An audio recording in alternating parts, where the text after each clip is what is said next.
Hey guys, it's Scarlett at Build a Cross, and today I want to show you how I paint this turkey cutout.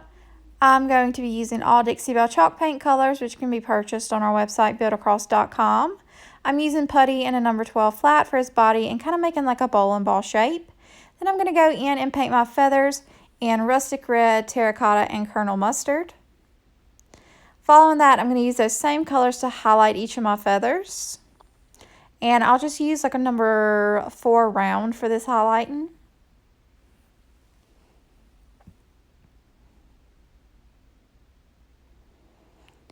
And so I'm doing terracotta on every one except the ones that are terracotta, and I'll just repeat that step with all of my colors.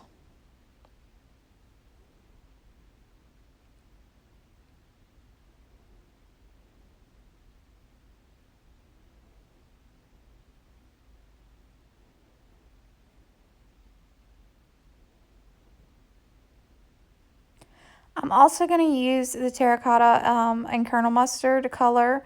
I'm going to use the kernel mustard color for his nose, and then I'm going to switch to rustic red for his gobbler. And I'm also going to use that kernel mustard color again for his feet. And I'm just using a number 4 round for this step. After this step, I'm going to let it dry a little bit before proceeding. Now that it's dried a little bit, I'm going in with my Sharpie brushstroke marker and outlining all of my feathers. I'm also going to outline his body and use this Sharpie marker to go in and add some eyes. And for his eyes, I'm just going to do little half moons.